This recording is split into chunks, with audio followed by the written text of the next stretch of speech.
1년 365일 매일 하루도 빠지지 않고 성경을 입체로 낭송하는 그 드라마 바이블을 많은 사람들이 이용하고 있습니다. 매일 성경 3장 그리고 마지막에는 항상 시편 말씀을 낭송을 합니다. 이렇게 매일 시편 한 편을 낭송하는 목적은 하나님께 드리는 그 기도용으로 사용할 수 있도록 하기 위해서 시편 한 편을 매일 낭송을 하고 있습니다. 많은 사람들이 시편을 들으면서 울기도 하고 웃기도 하고 하나님께 또 찬양을 드리기도 하는 것 같습니다. 시편 말씀에는 특별한 감동이 흐르고 있습니다.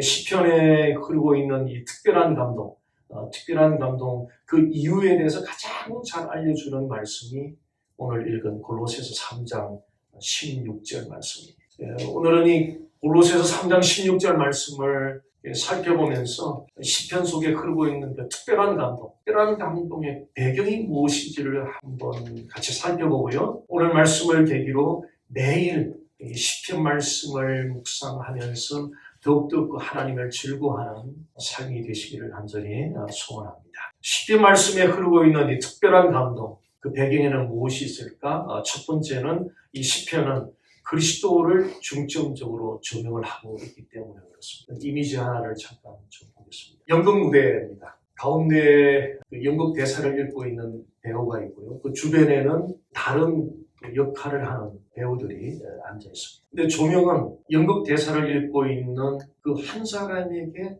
집중적으로 비추고 있습니다. 이 시편에는 다양한 상황들, 사건들이 펼쳐지고 있습니다.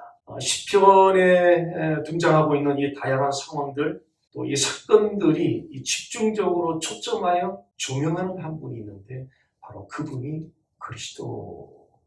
오늘 읽은 말씀을 잠깐 다시 보면은요, 이 말씀에는 그리스도의 말씀이 등장하고 시와 찬송과 신령한 노래라는 이 용어가 등장을 합니다. 그리스도의 말씀과 시와 찬송과 신령한 노래는 매우 밀접한 관계가 있습니다. 이 시편에는 시와 찬송과 신령한 노래라는 이 용어가 자주 등장합니다. 바울이 이 골로새 3장 16절에서 시와 찬송과 신령한 노래라는 용어를 사용하는 것은 이것은 시편을 가리킵니다.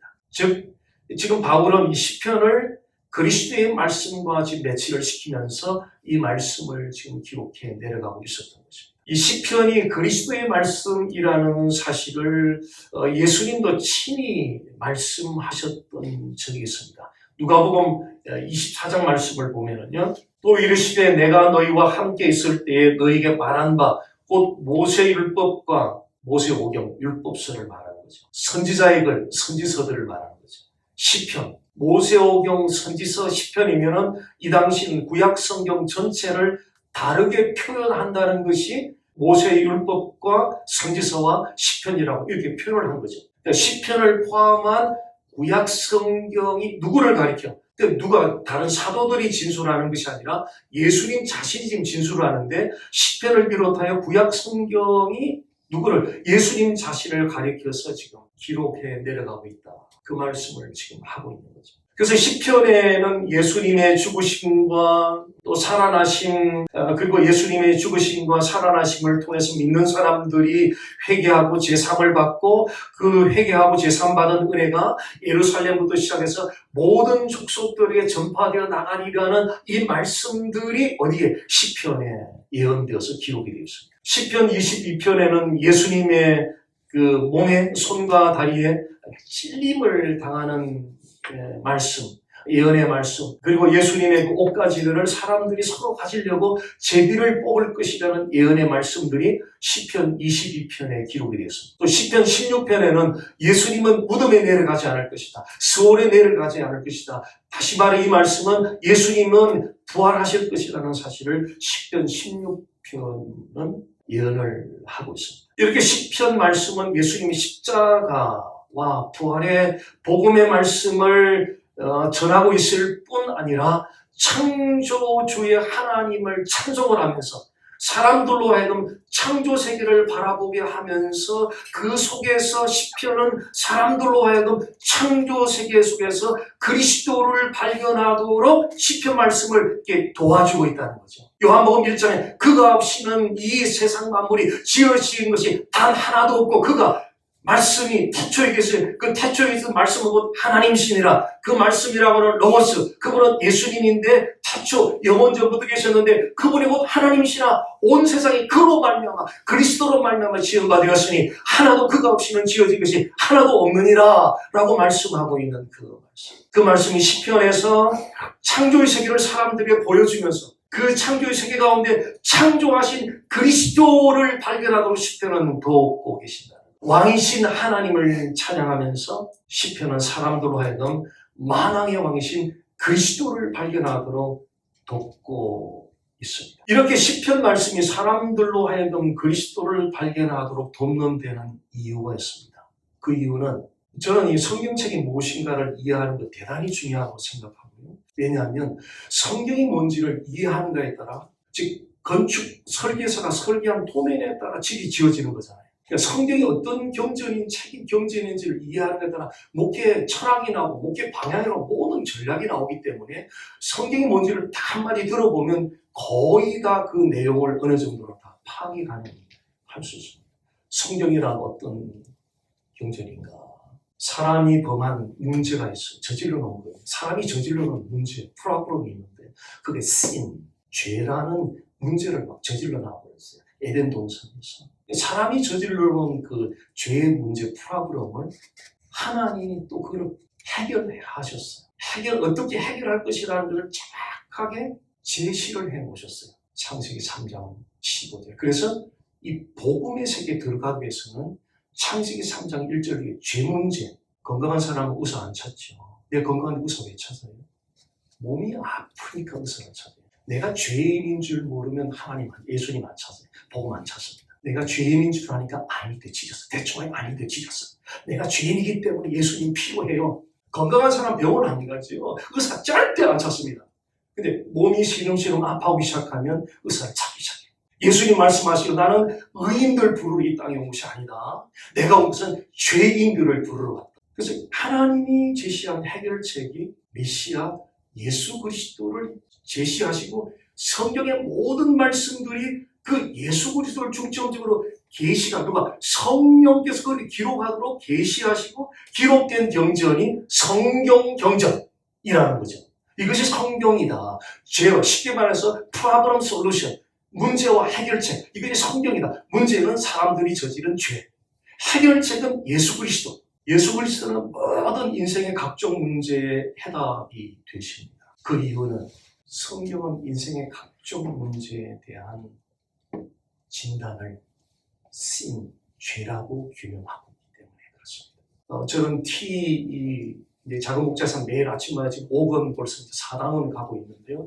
지금 2년째 하고 있는 또 목사님, 선교사님 그룹들이 5권 지금 4당을 하고 있는데 저는 이런 교제는 정말 신학하면서도 이런 교제는 정말 거기에 나오는 2단은 3단은 나오죠. 뭐가 나오냐면요. 요즘 현대인들이 많이 겪고 있는 우울증에 대해서 다루고 있어요. 근데 우울증을 뭐라고 라이프 크라이스트 자목적 이야기하느냐면요. 거기는 생물학자들은 이렇게 이야기하고 또 심리학자들은 이렇게 이야기하고 그 항우울제를 주고 생물학자들은 또 이렇게 이야기하는데 성경은 뭐라고 하나 딱 이야기해요. 그게 죄의 영향이라고. 이 책의 교재가 얼마나 탁월한 교재인지요. 그래서 예수님은 모든 인생의 각종 문제에 해답이 되시는데 그 이유는 성경이 진단한 대로 우리 인생들이 겪는 모든 문제의 뿌리를 추적해서 가면 그 뿌리에 딱 도착해보니까 죄로부터 시작이 됐다.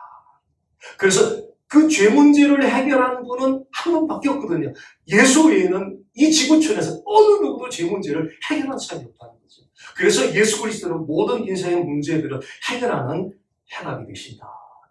이 죄 문제를 해결하기 위하여 하나님이 하신 일이 파더가 성부 하나님이 하신 일이 이 사람들이 죄의 문제를 저질러놔서 이걸 어떻게 해결할까? 하나님이 구하는 것이 메시아 예수 그리스도 계획하고 목표하신 분이 예수 그리스도 성령님이 오셔가지고 하신 일을 보니까 그 그리스도를 증거하고 사람들에게 그 그리스도를 영화롭게 하는 파들 가선 그리스도를 목표로 구속사를 계속 진행해서 그리스도를 통하여 십자가 부활을 통하여 성취되게 하고 성령을 보내셔서 성령은 성취된 구속사의 열매를 사람들에게 딜리버리를 해주고 그리고 그 그리스도를 영화롭게 하고 하나님이 죄의 문제에 대한 해결책을 지시하는 이 길이 삼위 하나님 파들 가선 플래너 서로가 하나님의 아들 예수 그리스도는 컨트랙터로 봉사를 하고 그 다음에 성령님은 에이전시가 되어서 사람들 커스터머들을 연결해주는 그 일에 대해서 완벽하게 구속사를 이루게 하셨던 것입니다. 그래서 파들 가선 그리스도를 목표로 성령은 그리스도를 증거하고 영화롭게 하는 그래서 그리스도를 통해 삼위 하나님의 모든 구속사가 그리스도를 통해 표출되는 이런 역사를 우리는 만나고 있습니다. 그래서 인생의 각종 문제를 해결하기 위해서는 반드시 예수님을 만나야 됩니다. 단순히 한 번 만나서 되는 이런 만남의 문제가 아니라요. 그 인격적인 만남은 예를 들어서 사람들과의 만남도 1년 전에 만났어요. 아무런 교통을 하지 않아요. 그 1년 전에 만났던 그 만남이 다 식어지고 사라졌고요.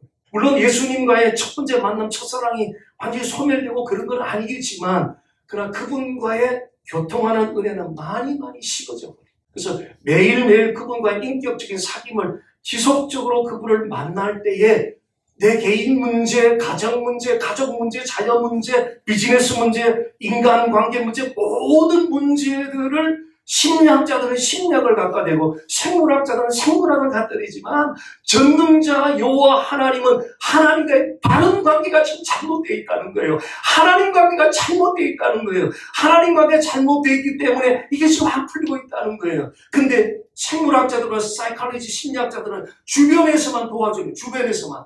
본질적인 해결은 반드시 예수 그리스도를 통하여 하나님과의 바른 관계를 통해서만 해결될 수 있다.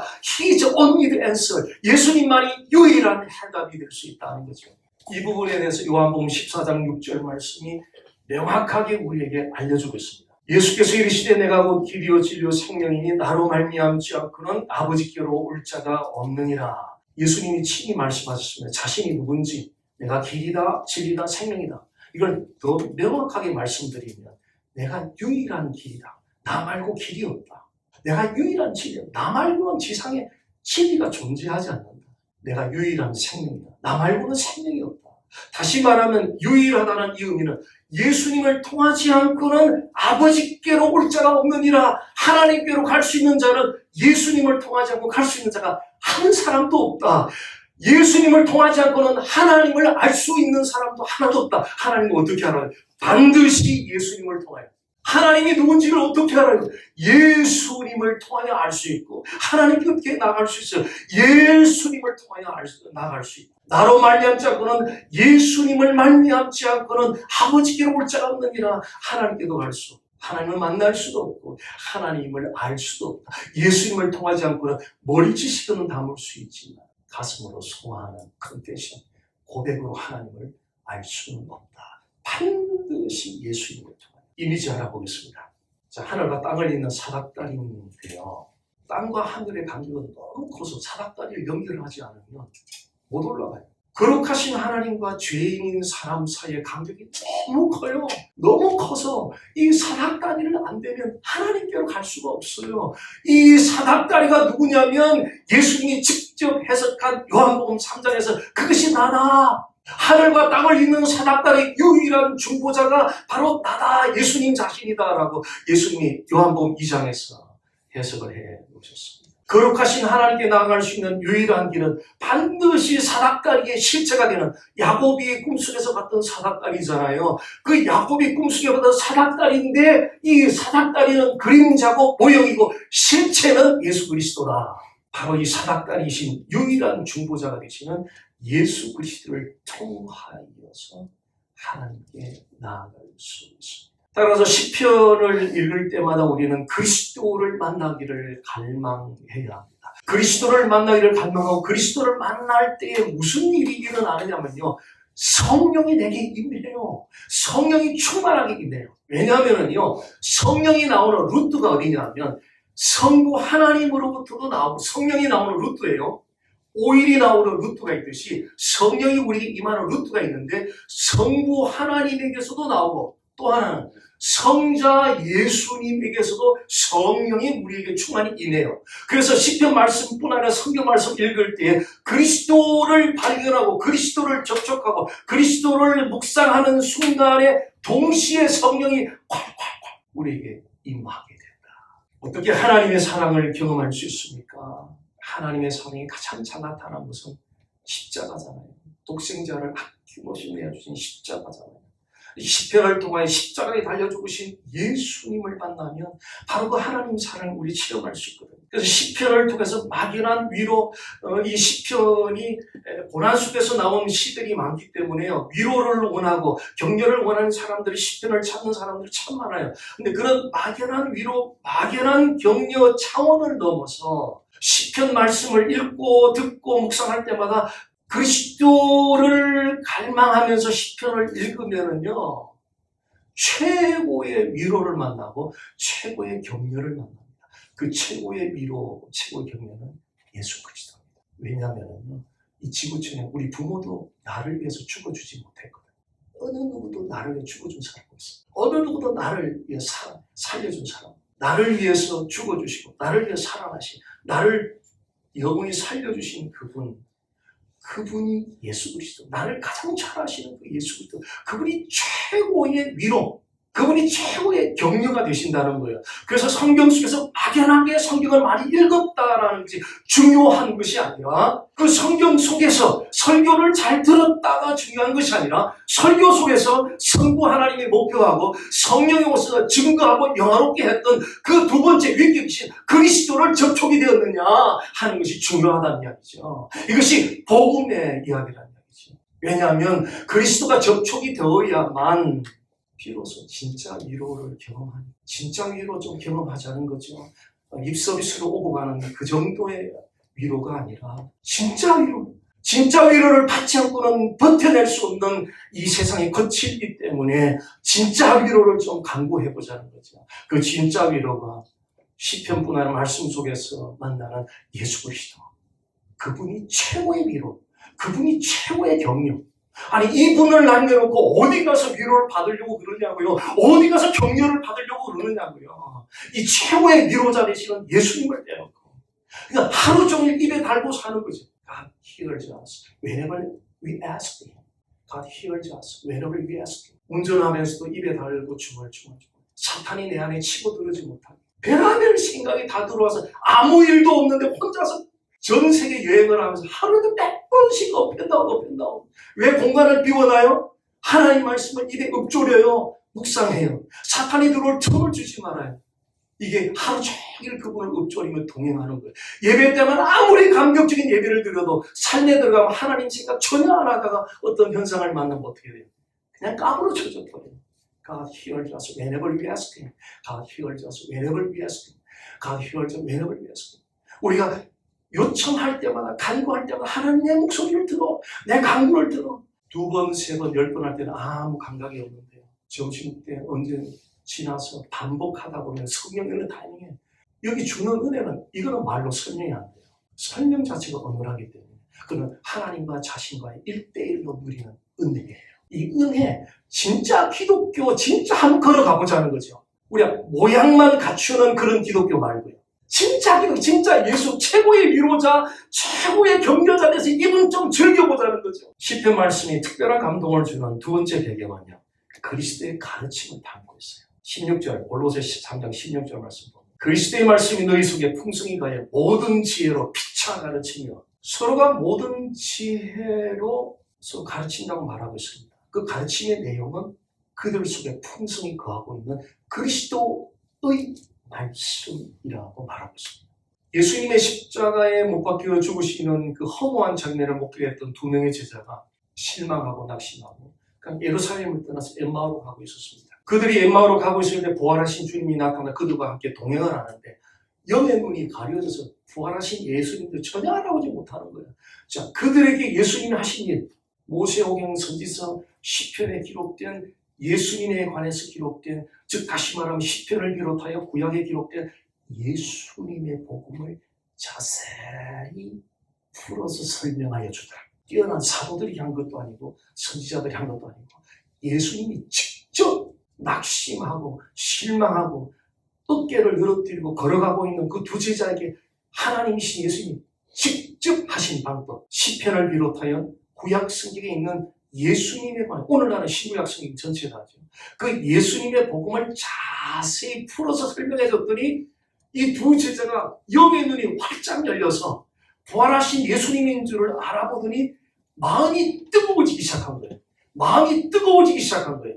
부흥은 여기 있다 저기 있다도 중요하지만 더욱 중요한 것은 하나님이 찾는 부흥은 A교회 B교회가 아니라 내 안에 일어나는 부흥을 하나님이 정말 보고 싶은 거예요. 아주베리게 대단했지만 비행기 타고 막 간 분들도 많은 미국 분들은 그것도 중요하지만 하나님이 진짜 원하는 것은 내 안에 일어나는 부흥 좀 보고 싶은 거예요. 그 부흥이 일어나는 바로 지점이 예수 복음을 자꾸 듣다 보니까 복음과 성령은 같이 역사하거든요. 성령이 가슴에 불을 붙여버렸어요. 마음이 뜨거워지기 시작하는 거예요. 영이 살아나는 거예요. 이 지점을 소위 리바이벌 부흥이라 그래요. 이걸 진짜, 그러니까 어디 부흥이 있다 관해서 부흥을 이야기하는 것이 아니라 내 안에 일어나는 부흥을 이야기하는 것이 이게 부흥 스토리라는 거예요.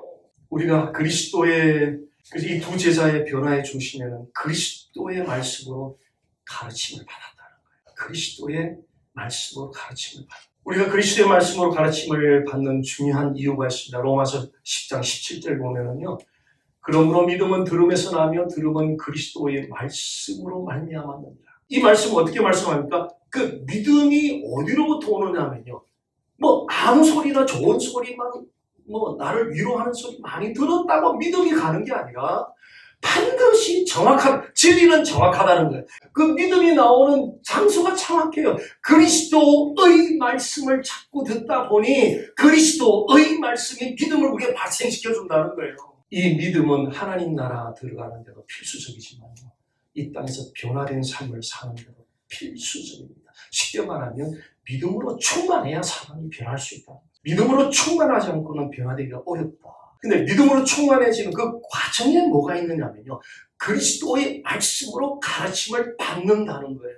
그리스도의 말씀으로 가르침을 받는다는 거예요. 제가 40대 때는 제자훈련 교재 가지고 그때 제 컨셉은 군인들처럼 강도 높은 훈련을 하면 좋은 예배자가 배출된다라고 믿었어요. 그래서 이민생활하면 아침에 나가서 저녁에 오는 그분들 힘들게 이민생활하는 분들에게 숙제를 5가지 내주니까 공부 시간에 코피를 흘리면서 공부를 하고 이분들이. 저는 그걸 보면서 그렇게 좋은 예배자가 된다고 막 숙제를 하는데 지금 숙제 하나도 안 돼요. 군인은 강한 훈련 받으면 좋은 군인이 배출되었습니다. 근데 좋은 예배자는, 좋은 그리스도인은 강도 높은 훈련 가지고 좋은 예배자를 만드는 게 아니라는 것을 제가 10년 제자훈련 임상실험하면서 깨달았습니다. 좋은 예배자는 내용이 어떤 내용으로 훈련받느냐가 결정적입니다. 그것이 아무렇게나 많은 양으로 준다고 되는 것이 아니라 반드시 그리스도의 말씀에 복음과 성령으로 훈련을 해야 그 사람이 정말 열매를 맺는 자리로 나갈 수 있다는 것을 깨닫게 된 거죠. 요즘 하는 성경 TE에도 숙제가 전혀 없어요. 너무너무 좋아하지 숙제가 하나도 없습니다. 다만 그 시간에 집중적으로 나누는 것은 그리스도의 복음을 지금 나누고 있는 거죠. 시편, 그래서 그리스도의 말씀을 자꾸 접촉받으면요. 그래서 저는 이렇게 생각하죠. 설교를 들을 때마다 기대하고 요구해야 되는 게 있다고 봐요. 목사님, 오늘도 그거 듣고 싶어요. 주일날 드라이브 해가지고 왔는데, 다른 소리보다 나 그거 듣고 싶어요. 지난주에 했던 소리, 그거 또 듣고 싶어요. 옛 진리, 옛 복음, 그리스도의 말씀, 그 복음 또 보고 또 듣고 싶어요. 목사님, 자꾸 옆길로 가지 마세요. 나 그거 듣고 싶어요. 이게 지금 품격 있는 그 성도들의 설교에 대한 기대라는 거예요. 그래서 이 그리스도의 말씀으로 계속적으로 듣다 보면 가랑비에 옷깃 젖는다고 우리도 모르는 사이에 성령이 막 믿음을 이렇게 일으켜주세요. 믿음을 막 세워주세요. 시편 1편 2절 말씀은요. 시편 말씀이 그리스도의 가르침이라는 사실을 확인해주고 있습니다. 오직 여호와의 율법을 즐거워하여 그의 율법을 주야로 묵상하는 거다. 율법은 원어적 의미로 가르침이라는 뜻입니다. 즉 시편은 하나님의 백성들이 하나님을 기쁘시게 해드리는 삶을 살도록 안내하는 그리스도의 가르침으로 가득 찬 경전이 시편 말씀입니다. 유대인들은 하나님의 그리스도의 가르치는 율법을 들을 때마다 제일 먼저 모세오경을 떠올린대요. 그리고 시편 말씀, 두 번째로 시편 말씀을 떠올린대요. 시편은 많은 그리스도의 가르침들을 제공해 줍니다. 예를 들면 죄악된 길을 어떻게 벗어날 것인지, 마음의 중심에 누구를 모시고 살 것인지, 어려움이 왔을 때 누구에게 도움을 요청할 것인지, 복 있는 자의 삶을 어떻게 살아갈 것인지 등등 많은 그리스도의 가르침을 시편은 제공해 주고 있습니다. 작은 일 하나도 누구에게 배우지 않으면 절대 그 일을 할 수 없는 것 같아요. 저는 신대원 다니면서 이 바이올라 대학 새벽마다 화장실 청소를 했었거든요. 바이올라 대학에서 화장실을 관리 담당하는 분이 레슨을 해주더라고요. 변기는 어떻게 부둥켜 안고 뒷면은 어떻게 해서 닦아야 되고 하나하나 다 레슨해줬어요. 만약에 제가 그 레슨을 안 받고 그걸 했다 일주일 만에 파이어 당했을 거예요. 작은 일 하나도 새로운 걸 하려면 누군가로부터 배워야 되거든요. 누군가로부터 이렇게 배우지 않으면 새로운 일을 하기가 쉽지 않다는 거죠. 우리는 매일 죄된 생각과 말과 행동이 유발되는 유혹을 계속 받고 있거든요. 그래서 갈등하고 있습니다. 근데 우리 힘으로는 죄의 생각이나 말의 행동을 차지할 수가 없어요. 물리칠 수가 없어요. 그래서 필요한 것이 그리스도의 말씀이 필요해요. 우리의 결심과 우리의 다짐, 이거는 얼마든지 기독교를 동원하지 않아도 일반 타종교 가도 도 닦으면 되잖아요. 수련 생활하면 되잖아요. 근데 기독교는 그거 이전에 먼저 그리스도의 가르침을 받고 그리고 우리가 최선을 다해서 이 죄를 물리치게 힘써야 된다라고 기독교는 그것을 우리에게 알려준다는 것입니다. 시편 1편 2절 말씀은 여호와의 율법을 묵상함으로 모든 죄의 유혹들을 물리치라는 가르침을 주고 있고요. 자, 우리가 매일 살아가면서 우리 마음 중심에 누구를 모시고 살 것인지를 놓고 도전을 받고 있습니다.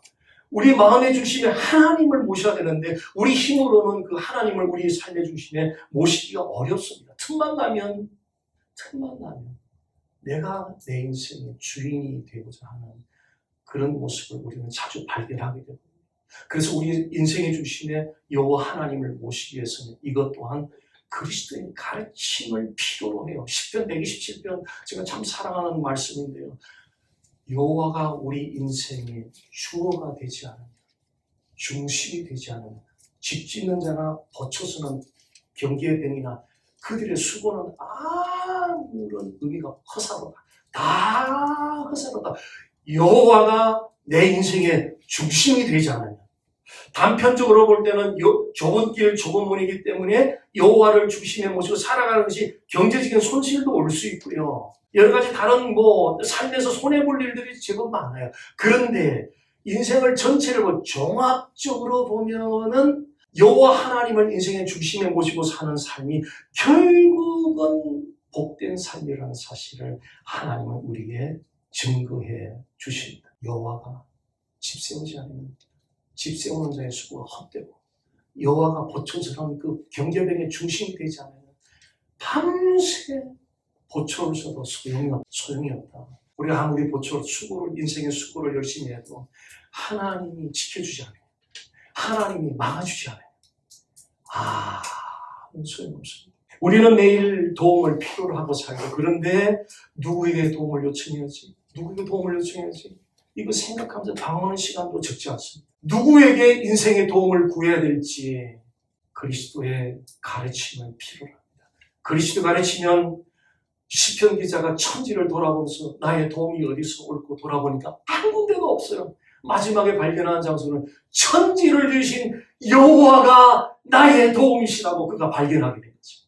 이처럼 시편 말씀은 모든 상황 가운데서 우리를 안내하는 그리스도의 말씀을 제공해 주고 있습니다. 시편은 여호와 하나님을 찬송하는 찬송시면서 완벽한 인생 안내서이기도 합니다. 오늘 이 주일을 계기로 매일 최소한 시편 한 장씩은 읽어보실 것을 도전드리고 싶습니다. 다른 성경도 읽으시면서요. 시편 매일 한 편씩. 그것은 찬송이면서 동시에 기도기도 하거든요. 그 속에서 그리스도를 만나보십시오. 그 속에서 그리스도의 가르침을 받아보십시오. 그러면 여호와 하나님 향한 이 여정이 원더풀한 여정이 될 줄로 믿습니다.